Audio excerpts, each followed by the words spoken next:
Você já parou para pensar por que, muitas vezes, as coisas começam a dar errado exatamente depois que alguém te elogia? Pensa comigo por alguns segundos. Você compra algo novo. As pessoas comentam, elogiam, reparam. Pouco tempo depois, quebra. Some. Dá problema. Você recebe um reconhecimento no trabalho. Todo mundo fala bem. Dias depois, surgem conflitos, atrasos, obstáculos que não existiam antes. Você começa a se sentir melhor consigo mesma, mais confiante, mais bonita. As pessoas notam. Logo depois, sua energia cai, o ânimo some, tudo parece pesado. Coincidência? E se eu te disser que existe um comportamento aparentemente educado, comum, quase automático, que milhões de pessoas repetem todos os dias, e que pode estar, silenciosamente, bloqueando a prosperidade delas? Agora presta muita atenção no que eu vou te perguntar. Quando alguém te elogia, sua aparência, seu trabalho, sua conquista, sua vida, qual é a primeira palavra que sai da sua boca? Obrigado. Ou obrigada. Você nunca questionou isso, certo? Parece educado. Parece correto. Parece inofensivo. Mas, e se eu te disser que essa palavra, exatamente essa, pode estar abrindo pequenas brechas invisíveis na sua proteção emocional, mental e até espiritual? Talvez você esteja pensando que isso é exagero. É só uma palavra. Todo mundo fala isso. Mas deixa eu te contar algo curioso. Há milhares de anos, tradições antigas já alertavam sobre o poder do olhar alheio, da atenção direcionada, das palavras carregadas de intenção. Elas sabiam que nem toda admiração é pura. Que nem todo elogio vem limpo. E, principalmente, que a forma como você reage a um elogio determina se aquela energia fica com você, ou se começa a te drenar aos poucos. E o mais impressionante, essas tradições ensinavam que pessoas realmente prósperas, protegidas e estáveis nunca reagiam aos elogios de forma automática. Elas eram conscientes. Discretas. Estratégicas. Talvez agora algumas lembranças estejam surgindo na sua mente. Momentos em que tudo parecia estar indo bem, até que alguém comentou demais. Ou situações em que você sentiu, no fundo, que aquele elogio tinha algo estranho, pesado, desconfortável, mas mesmo assim sorriu e disse obrigada. E se o problema nunca foi o elogio em si, mas a forma como você o recebe? No final deste vídeo, você vai entender exatamente por que certas palavras enfraquecem sua proteção. Como responder elogios sem parecer rude. E qual é a atitude silenciosa que pessoas verdadeiramente prósperas usam para se proteger sem ninguém perceber. Mas, para isso fazer sentido, você precisa ficar comigo até o final. Porque o que eu vou te explicar aqui não é superstição. É observação. É padrão. É sabedoria antiga aplicada à vida moderna. E quando você enxergar isso, nunca mais vai responder um elogio do mesmo jeito. Agora eu quero que você faça algo simples, mas muito importante. Pare por um instante e observe sua própria vida, sem julgamento, sem tentar explicar nada. Apenas observe. Quantas vezes algo bom entrou na sua vida, e, logo depois, algo começou a sair?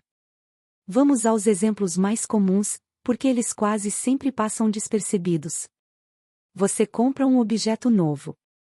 Pode ser um celular, um eletrodoméstico, um carro, até uma roupa. As pessoas veem, comentam, elogiam. Pouco tempo depois, esse objeto quebra, dá defeito, some, estraga ou começa a te dar dor de cabeça. Você pensa, que azar. Mas por que esse azar aparece justamente depois da atenção? Agora pensa no dinheiro. Você recebe um valor extra, um bônus, fecha um negócio, melhora de vida. Alguém comenta, nossa, você está indo muito bem financeiramente. Dias depois, surgem despesas inesperadas. Algo quebra em casa. Um problema aparece. Um gasto que consome exatamente aquele dinheiro. Você diz, dinheiro entra por uma porta e sai pela outra. Mas, será mesmo só assim? Vamos falar de projetos. Você começa algo novo. Um negócio, um plano, uma ideia, um sonho.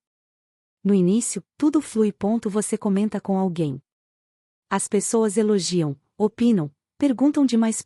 De repente, surgem atrasos, conflitos, desânimo, obstáculos que antes não existiam. E você não entende onde errou. Agora saúde e energia. Quantas vezes você ouviu alguém dizer: nossa, você está com uma energia incrível, como você está bem, você está radiante. Pouco tempo depois, você se sente cansada, pesada, sem motivação, como se algo tivesse sido drenado. E aqui vem a pergunta que quase ninguém tem coragem de fazer. Por que esse depois é tão frequente? Será que tudo isso são apenas coincidências isoladas, ou será que existe um padrão invisível se repetindo na vida de muitas pessoas? Perceba, não estamos falando de um evento específico. Estamos falando de uma sequência. Algo bom acontece, a atenção externa se volta para aquilo, algo começa a desandar. Quando isso acontece uma vez, chamamos de azar. Quando acontece duas vezes, ignoramos. Mas quando acontece repetidamente, ao longo dos anos, talvez seja a hora de parar e observar com mais profundidade. Porque padrões não surgem do nada. Padrões indicam leis sutis em funcionamento. E aqui entra um ponto delicado, mas essencial: não é que todas as pessoas que te elogiam desejem o seu mal. A maioria não deseja. O problema não está na intenção consciente. Está no efeito da atenção direcionada sem proteção. Quando algo na sua vida se destaca, sua aparência, seu sucesso, seu dinheiro, sua felicidade, ele se torna visível. E tudo que se torna visível começa a ser comparado. Mesmo pessoas boas, sem maldade, fazem comparações inconscientes. Ela está melhor que eu. Ele conseguiu e eu não. Por que a vida dela parece mais fácil? Esses pensamentos são rápidos, quase automáticos. Mas eles carregam peso. E quando muitos olhares, muitas palavras e muitas comparações se acumulam sobre a mesma coisa, algo começa a acontecer. Não de forma dramática. Não como um ataque direto. Mas como pequenos vazamentos. É como se sua vida tivesse um reservatório de energia, de estabilidade, de prosperidade. Cada vez que esse reservatório é exposto sem cuidado, pequenas fissuras aparecem. Nada explode de uma vez. Mas, aos poucos, algo começa a se perder. E sabe o que é mais curioso? As pessoas mais estáveis, mais prósperas e mais tranquilas quase sempre têm algo em comum. Elas falam menos. Mostram menos. Reagem com mais cuidado. Não porque são frias. Mas porque aprenderam, consciente ou inconscientemente, a proteger o que funciona. Talvez agora você esteja lembrando de alguém assim. Alguém que prospera, mas não se exibe. Que cresce, mas não explica tudo. Que vive bem, mas não chama atenção. Isso não é acaso. Isso é padrão. E, no próximo passo, eu vou te explicar como tradições antigas já entendiam esse mecanismo há milhares de anos, muito antes de redes sociais, comparações constantes e excesso de exposição. Porque quando você entende a raiz do padrão, você para de lutar contra os efeitos. Para entender esse padrão invisível que acabamos de falar, precisamos dar um passo para trás. Muito antes de redes sociais, muito antes de exposição constante, muito antes dessa vida acelerada que vivemos hoje. Porque o que está acontecendo com você agora, já era observado há milhares de anos. Entre os povos antigos, poucos estudaram com tanta atenção o impacto do olhar, da palavra e da intenção quanto a tradição hebraica. Não estamos falando de superstição rasa, nem de medo irracional.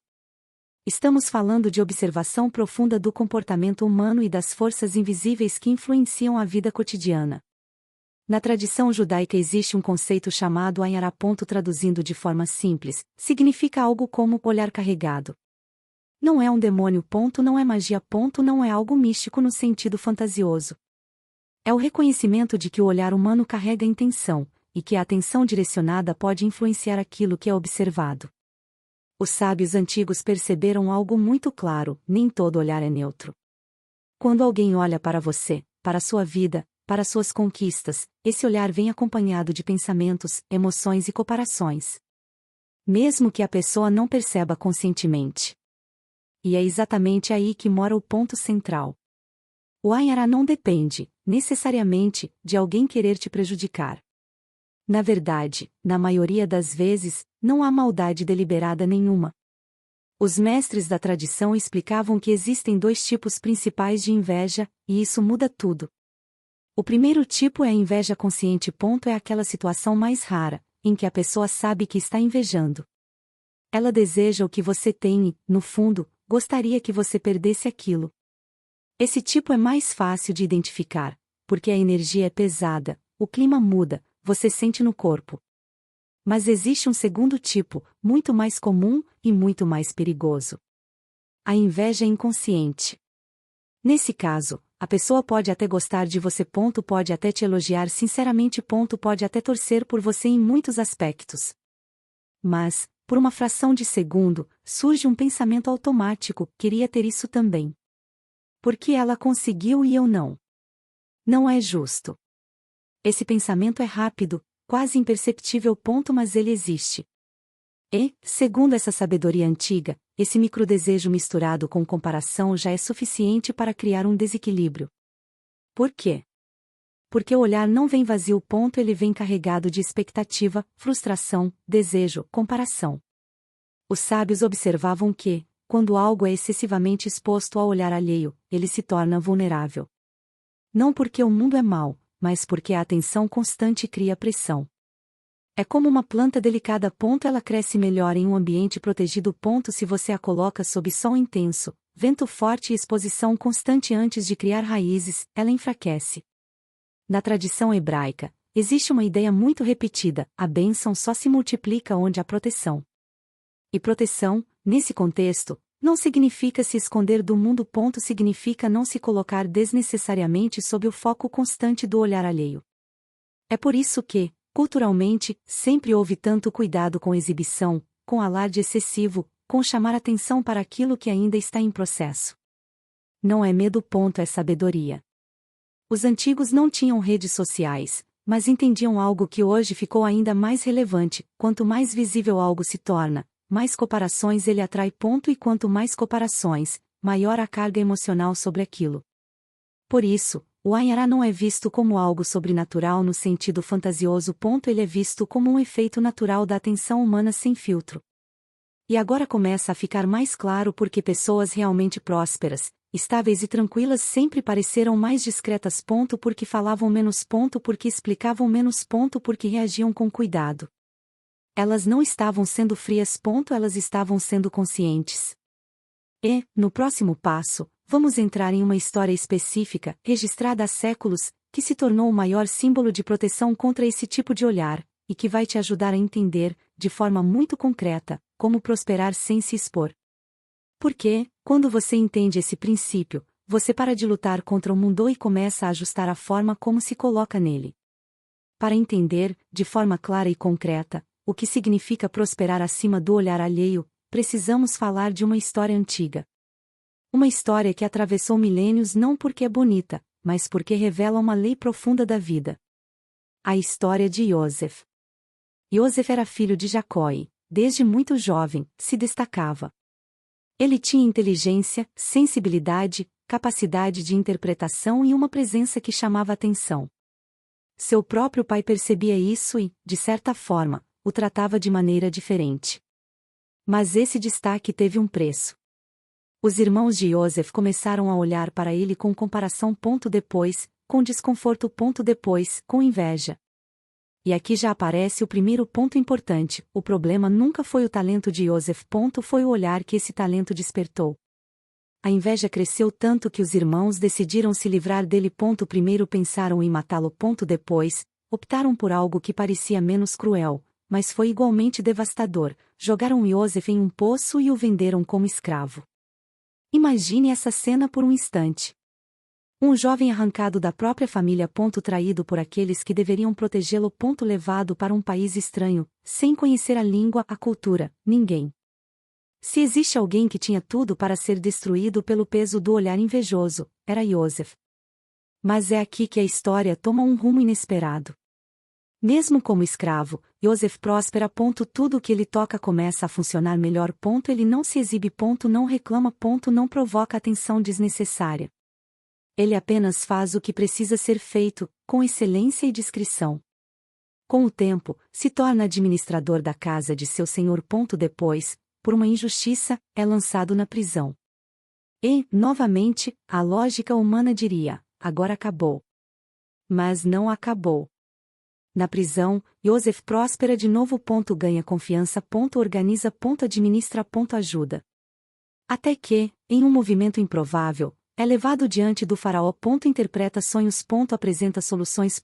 E, sem buscar status, sem se exibir, se torna a segunda pessoa mais poderosa do Egito. Agora pense comigo, quantas vezes Yosef esteve sob o olhar alheio, quantas oportunidades de ser destruído ele teve. E, mesmo assim, ele cresce. Por quê? A tradição hebraica responde isso com uma frase curta, mas poderosa, que o pai de Yosef pronunciou como bênção. Bem porá Yosef, bem porá Leiaim. Que pode ser entendida como, Yosef é um ramo frutífero que cresce acima do olhar. Acima do olhar. Isso não significa invisível. Significa fora do alcance da comparação destrutiva. Yosef tinha sucesso, mas não se exibia. Tinha poder, mas não provocava. Tinha conquistas, mas não vivia explicando. Ele não alimentava o olhar invejoso. E esse é o ponto central que muitas pessoas ignoram. Discrição não é timidez. Discrição é inteligência emocional e espiritual. Crescer acima do olhar significa viver bem sem precisar da validação constante dos outros. Significa permitir que suas raízes fiquem fortes antes de expor seus frutos. A tradição usa a imagem do ramo frutífero por um motivo muito específico. Se um galho cheio de frutos fica baixo demais, qualquer um pode puxar, quebrar, arrancar. Mas quando ele cresce mais alto, fora do alcance das mãos descuidadas, os frutos amadurecem em paz. Yosef prosperou porque não vivia sob o foco do olhar alheio. Ele fazia, não anunciava. Crescia, não provocava. E é por isso que essa história se tornou, ao longo dos séculos, um símbolo de proteção contra o olhar carregado. Sempre que algo bonito, próspero ou delicado aparecia, um bebê, um negócio novo, uma noiva, uma conquista, as pessoas diziam bem porá Yosef. Não como superstição. Mas como lembrança de um princípio: o que cresce em silêncio se fortalece. E agora você começa a perceber algo importante. Prosperar não é apenas conquistar. É saber como sustentar o que foi conquistado. E, no próximo passo, vamos entender por que as palavras que você usa, especialmente quando recebe elogios, têm um impacto direto nesse equilíbrio. Porque, muitas vezes, não é o mundo que está contra você. É apenas a forma como você se expõe a ele. Para entender por que a forma como você responde a um elogio é tão importante, precisamos falar sobre palavras. Não como simples sons, mas como direcionadores de atenção. Toda palavra cria foco. Quando alguém fala com você, a mente dessa pessoa se concentra em algo específico: sua aparência, sua conquista, seu trabalho, sua vida. Um elogio, na prática, é um feixe de atenção concentrada apontado para um ponto da sua existência. E a atenção não é neutra. Na psicologia moderna, já se sabe que aquilo que recebe atenção constante sofre influência.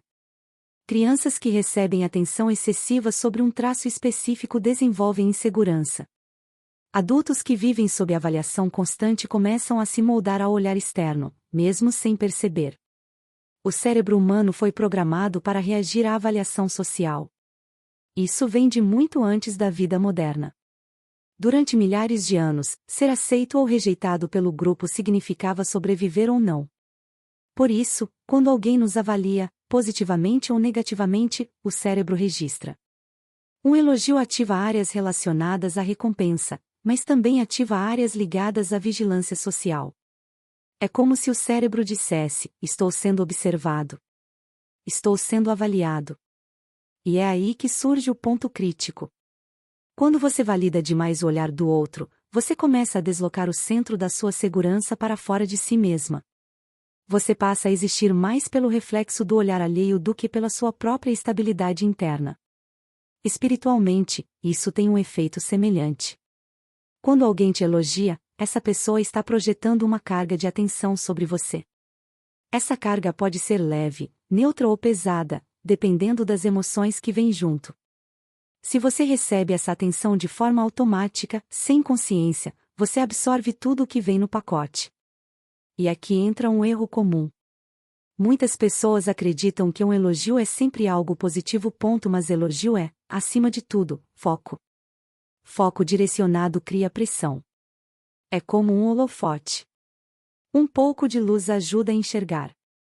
Luz demais cega. Quando você começa a receber muitos elogios sobre a mesma coisa, sua aparência, seu sucesso, sua vida, aquela área começa a ficar carregada. Não no sentido místico, mas no sentido psicológico e emocional. Você começa a se preocupar em manter aquela imagem, a temer perder aquilo, a se comparar. E, inconscientemente, isso gera tensão. Agora pense em algo simples. Quando alguém te elogia, e você responde automaticamente com entusiasmo excessivo, você está dizendo para o seu próprio cérebro: essa avaliação é importante. Esse olhar tem poder sobre mim. Com o tempo, você condiciona sua mente a depender dessa validação externa. E isso é extremamente desgastante. Espiritualmente falando, muitas tradições enxergam esse processo como uma troca. A atenção vem de fora para dentro. A sua energia sai de dentro para fora, tentando sustentar a imagem que foi elogiada. É um ciclo sutil, mas constante. E aqui está o ponto-chave: quanto mais você valida o olhar do outro, mais vulnerável você se torna a ele. Isso não significa ser fria, arrogante ou antipática. Significa não entregar sua estabilidade emocional e energética para qualquer avaliação externa. As pessoas mais centradas não reagem com excesso. Elas reconhecem, mas não se apoiam. Elas entendem que elogios passam. Opiniões mudam. Olhares se voltam para outro lugar. Quando você aprende a receber palavras com consciência, algo muda internamente. Você deixa de absorver tudo. Deixa de se moldar. Deixa de se drenar. E agora começa a ficar claro porque uma palavra tão comum, tão automática, pode ter um impacto maior do que parece. Porque o problema não está apenas na palavra em si. Está no que ela comunica ao seu cérebro, ao seu corpo e à sua postura interna. No próximo passo, vamos falar diretamente sobre isso. Sobre o erro específico que muitas pessoas cometem ao responder elogios, e por que ele enfraquece, pouco a pouco, a sua proteção. Agora chegamos ao ponto mais delicado de toda essa conversa. Momento em que muita gente estranha, resiste, discorda, mas depois entende. A palavra obrigado. Antes de tudo, deixa isso bem claro: o problema não é a gratidão. Gratidão é uma das forças mais poderosas que existem. O problema é quando, como e por que essa palavra é usada. Na maioria das situações da vida, dizer obrigado é adequado, necessário e saudável. Quando alguém te ajuda, te serve, te apoia, te oferece algo concreto, agradecer é natural e correto. Mas elogio não é ajuda. Elogio é avaliação. E é aqui que muita gente nunca parou para pensar. Quando alguém te elogia, essa pessoa está expressando uma opinião sobre você. Ela está olhando, comparando, avaliando e verbalizando isso. Quando você responde automaticamente com obrigado, o que você está fazendo, no nível mais profundo? Você está validando aquela avaliação como algo que tem peso sobre você. Não é submissão consciente. É um ajuste interno sutil. Seu corpo relaxa. Sua mente registra. Sua postura interna se inclina levemente para fora. É como se você dissesse, sem perceber: eu recebo e aceito esse olhar. Essa avaliação importa. E, ao fazer isso repetidamente, você cria um vínculo invisível com o olhar alheio. Agora entra um ponto importante. Existe uma diferença enorme entre gratidão e dependência de validação. Gratidão vem de dentro. É estável. Não precisa de plateia. Validação externa vem de fora. É instável. Muda conforme o humor, a comparação, o momento. Quando você começa a misturar essas duas coisas, algo se confunde dentro de você. Não porque a palavra obrigado seja má. Mas porque ela está sendo usada de forma automática, sem consciência do contexto. E aqui entra a questão da linguagem e da intenção, sem exageros, sem misticismo forçado. As palavras moldam comportamento. Quando você responde a avaliações constantes com aceitação imediata, você treina sua mente a buscar esse retorno. E tudo aquilo que você busca fora de si te torna mais vulnerável ao mundo externo. Agora, atenção a isso: isso não significa que você nunca deve agradecer um elogio. Significa que nem todo elogio precisa ser recebido como algo que te coloca em dívida emocional ou energética. Existe uma diferença entre reconhecer algo e se apoiar nisso. Quando você agradece de forma automática, sem perceber a intenção e o contexto, você abre mão de algo muito importante, o controle da sua própria centralidade. Pessoas centradas não rejeitam elogios. Mas também não se inclinam a eles. Elas mantêm o eixo dentro de si. E é por isso que culturas mais antigas desenvolveram respostas alternativas. Não para serem frias. Mas para manter equilíbrio. Elas entendiam que o elogio pode ser neutro, positivo ou carregado, e que reagir sempre da mesma forma não é inteligência, é automatismo. E aqui está o ponto-chave que muda tudo. O problema não é dizer obrigado. O problema é dizer obrigado sem consciência, em situações onde o elogio não exige submissão emocional, apenas presença. Quando você entende isso, algo muda imediatamente. Você para de reagir no piloto automático. Você passa a escolher. E, no próximo passo, eu vou te mostrar exatamente como responder elogios de forma educada, elegante e protegida, sem parecer rude, sem criar desconforto e sem abrir brechas. Porque proteção verdadeira não é confronto. É postura. Agora que você já entende por que responder elogios no piloto automático pode te deixar vulnerável, chega a parte mais prática de todas: o que dizer no lugar disso. Porque proteção verdadeira não é ficar em silêncio constrangedor, nem ser fria, nem parecer arrogante. Proteção é responder com consciência. Vamos começar pelas frases âncora. Essas são respostas educadas, naturais e socialmente aceitas. Elas não criam confronto, não geram desconforto, mas também não entregam sua energia para o olhar do outro. A primeira frase âncora é simples e poderosa. Eu também gostei. Quando alguém diz, que roupa linda, você responde, eu também gostei quando vi. Percebe a diferença? Você não está agradecendo a avaliação. Você está apenas concordando, mantendo o foco em você mesma. A energia do elogio não sai de você. Ela permanece. A segunda frase âncora. Que bom que você percebeu. Essa resposta é extremamente inteligente. Ela desloca o foco do elogio para a capacidade de percepção da outra pessoa, sem criar vínculo emocional. Você reconhece a fala, mas não se apoia nela. A terceira frase âncora. Fico feliz que tenha gostado. Educada, gentil e neutra. Você não se coloca acima. Não se coloca abaixo. Apenas mantém equilíbrio. Agora vamos para as frases espelho. Essas são ainda mais interessantes, porque devolvem a energia para quem enviou, de forma elegante. A mais conhecida é: desejo o mesmo para você. Quando alguém te elogia, você devolve uma intenção positiva. Se o elogio for sincero, você está multiplicando o bem. Se vier carregado de comparação ou inveja, essa energia retorna para a origem. Uma variação um pouco mais forte, mas ainda socialmente aceitável. Desejo isso em dobro para você. Essa frase funciona como um espelho limpo. Que vem, volta. Agora uma frase espelho mais sutil, ideal para ambientes formais. Agradeço suas palavras gentis. Repare na diferença. Você não está agradecendo o conteúdo do elogio. Você está reconhecendo a forma educada da fala. Isso cria distância emocional saudável. Agora vamos falar de quando usar cada tipo. No trabalho, especialmente com colegas ou superiores, prefira frases âncora neutras. Fico feliz que tenha gostado. Que bom que você percebeu. Na rua, com conhecidos ou pessoas pouco íntimas, frases espelho funcionam muito bem. Desejo o mesmo para você. Em família, onde as emoções costumam ser mais intensas, o ideal é manter simplicidade e equilíbrio. Eu também gostei. Que bom ouvir isso. Agora alguns exemplos práticos. Situação 1. Você chega no trabalho e alguém diz: nossa, você está indo muito bem ultimamente. Resposta protegida: fico feliz que tenha gostado do resultado. Situação 2. No elevador, alguém comenta: que carro bonito.